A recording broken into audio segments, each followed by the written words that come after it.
Hello, everybody, and welcome back to the Brickazoid's Den.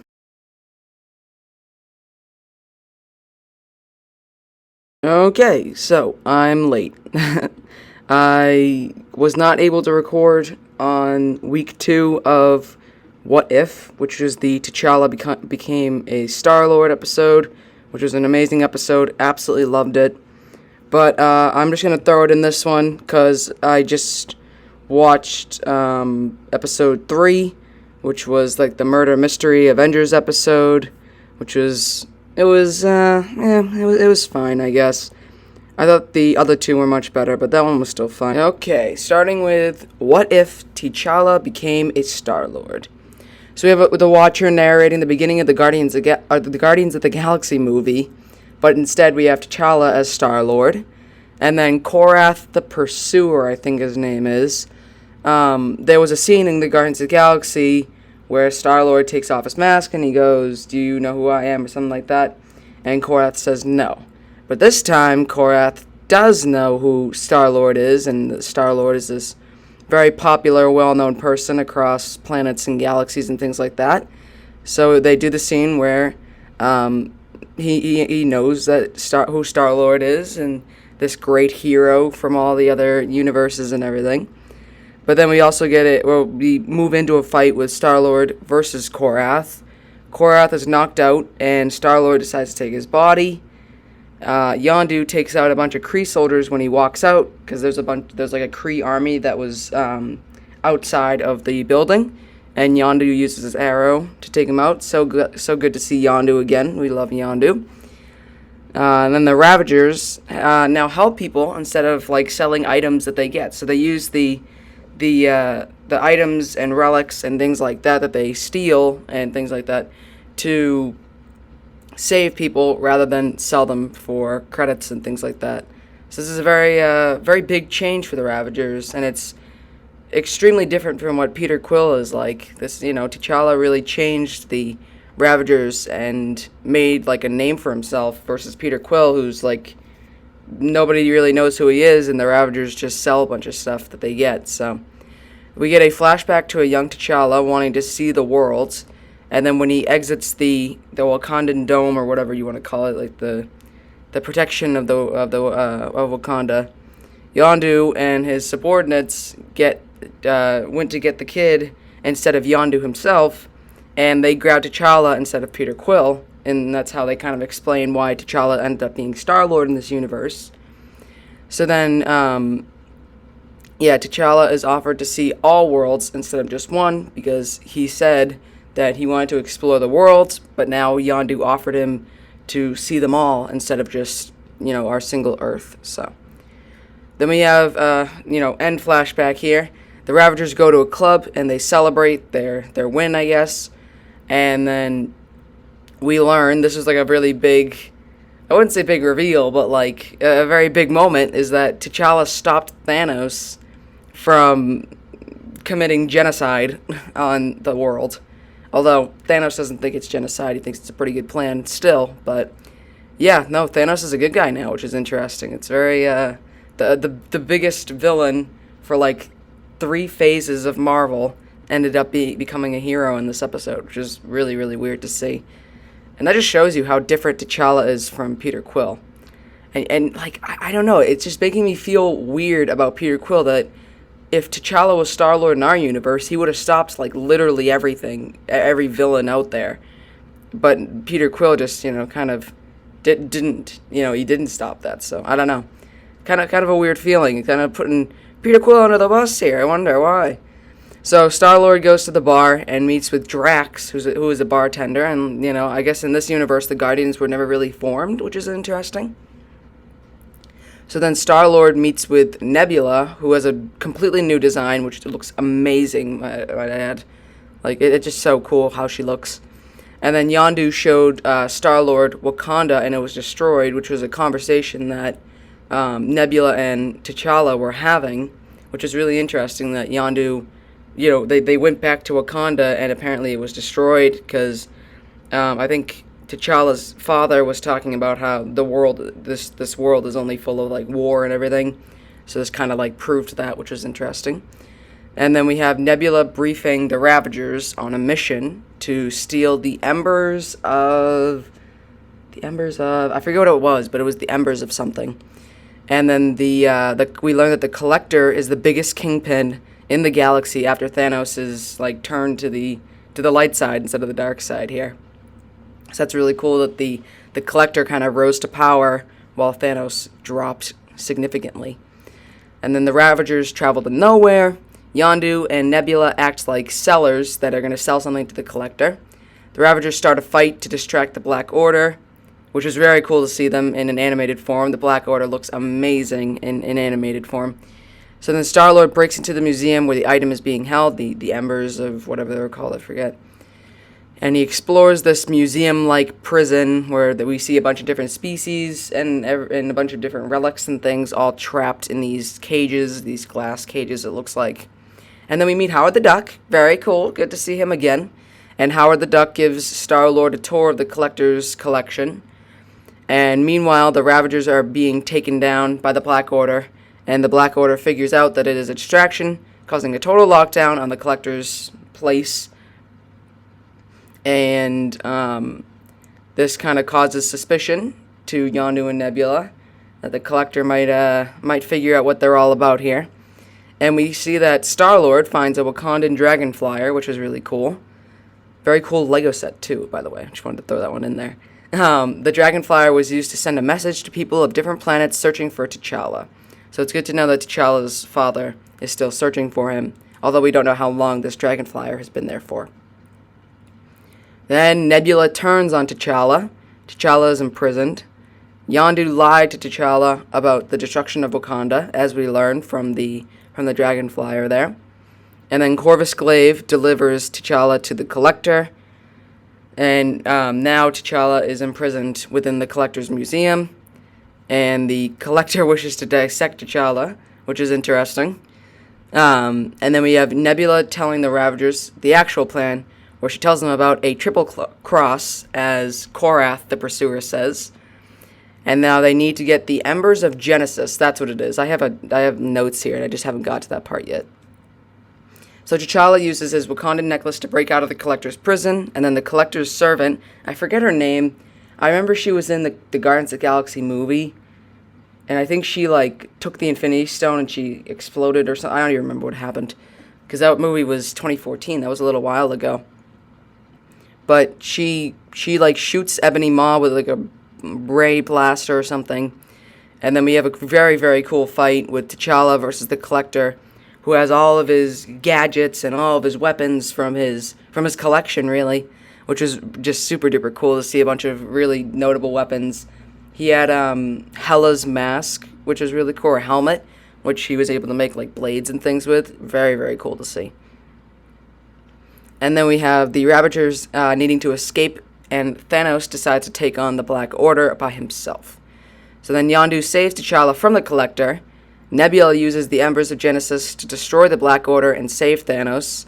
And then we have Yondu and T'Challa now versus the Collector, which is an even better fight. And then we have T'Challa imprisoning the Collector, and Yondu and T'Challa escape nowhere using the Dragon Flyer, which was really cool. And then we have T'Challa and the Ravagers traveling back to Wakanda for a family reunion.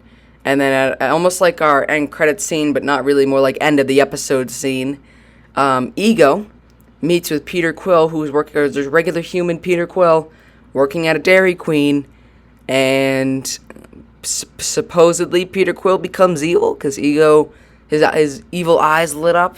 So I don't know. Maybe we'll get a sequel to this episode where Peter Quill becomes evil. So that'd be really cool to see.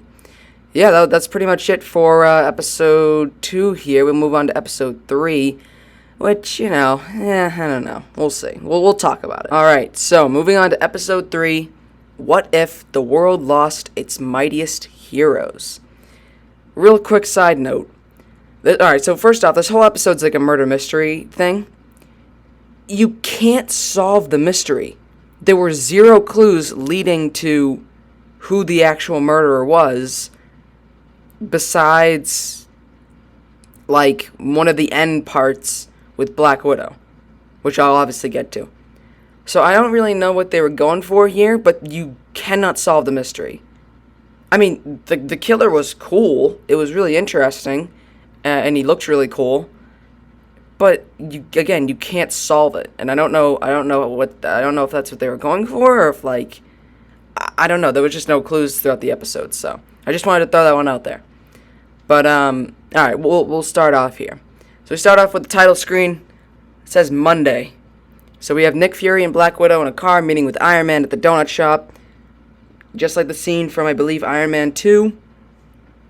Nick Fury is recruiting Iron Man within the donut shop, and Black Widow is supposed to drug Iron Man, and when she does, he dies.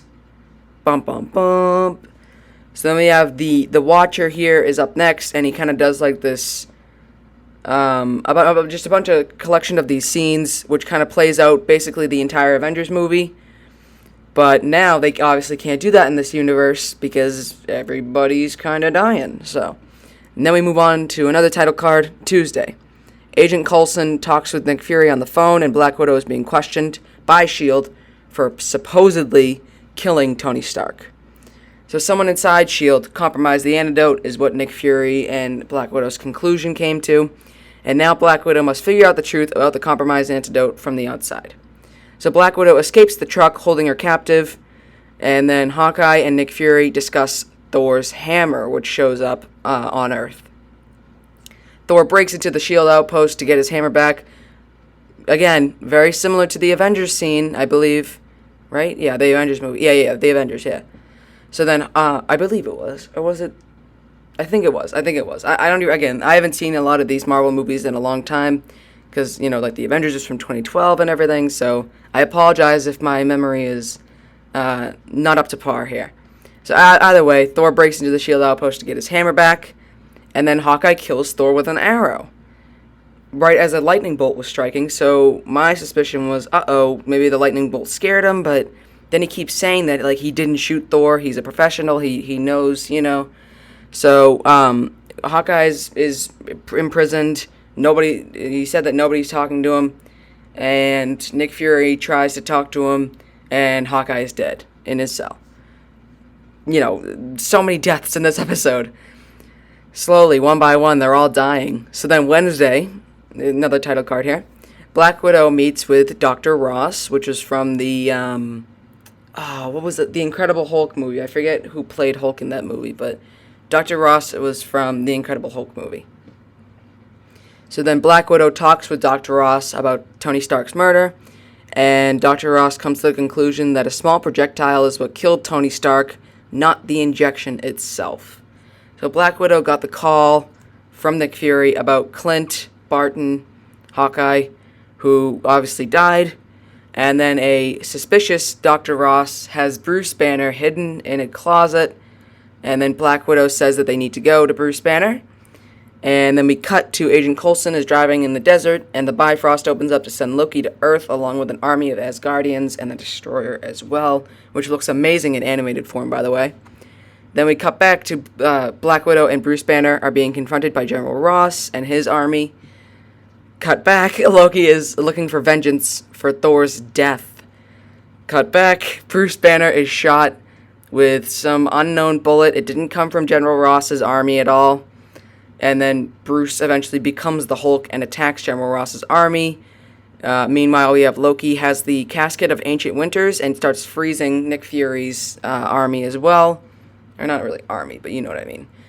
So then, going back, this was kind of gross, and yeah, it was just kind of gross. The Hulk explodes, his body starts to grow out, and then he explodes. It's pretty gross. Then we cut back to Nick Fury trying to reason with Loki. Loki gives Nick Fury till the rise of Midgard's son to turn in the killer of his brother. And then we have Black Widow in the library getting access to S.H.I.E.L.D. files, and she is potentially being stalked in the library. And apparently a woman who died 2 years ago accessed the S.H.I.E.L.D. database yesterday. Or, not yesterday in our real time, but in the episode's time, of course. And then Black Widow tries to call Nick Fury, and she says before she dies, it's hope, it's all about hope. Bum, bum, bum. Again, this is like the only clue, kind of, and this is basically the very close to the end of the episode. Very close to like the climax of the episode, but you know what I'm saying, like there was just zero clues here. I mean, I don't know, it was kind of weird. Then we have Nick Fury arriving to Loki's I don't know, like the ice area where the Asgardians are staying. And then we have Thursday, title card Thursday. Nick Fury goes to Hope Van Dyne's grave, and Nick Fury meets with Hank Pym, who is wearing the yellow jacket suit. And Hank Pym is our murderer, and he looks really cool. But again, there was just zero clues sending us to him. I don't know if like I missed something, but from when I watched the episode, and I watched it a couple times as well, there was just nothing. So I don't know.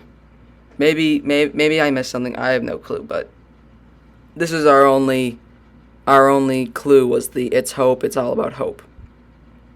So apparently Shields sent Hope Van Dyne on a mission, and she died on that mission. So that's kind of why Hank Pym was very angry at Shields and Nick Fury, and why Hank Pym decided to kill the Avengers. So then we have this really cool fight between Nick Fury and Hank Pym, and it turns out after this really long fight, which was a very good fight, Loki was actually shape-shifting, or what was it? Illusion projection or something like that. He said in the Loki show or something. I forget what it was. So Loki was actually Nick Fury. He was just kind of using his projection. And then the Asgardians take Hank Pym away. My guess is that they're going to Asgard to put him on trial, maybe even execution for what he did. And then Loki says that he wishes to extend his stay on Midgard. And then we have Friday, title card. Loki takes over Earth/Midgard, whatever you want to call it. And Nick Fury has a funeral for the 5 Avengers who have died. And then we learn that Captain America is still frozen, so he hasn't died yet. And Captain Marvel is also there. And that's kind of like our end for the episode here. Again, I think episode 2 was better, but this one was still good. I still liked it. It was fine, I guess. But, yeah, that's pretty much it. Alright, so, yeah, that's pretty much it. I mean, we have 2 pretty good episodes. I think next week I'm actually going to be able to just do the single episode. I'll be able to watch it, record, and then post it, so that'll be really good. And, yeah, that's pretty much it. So, if you enjoyed, do the common YouTube stuff, like, comment, subscribe. I will see you when I post the next video in the future. See you guys.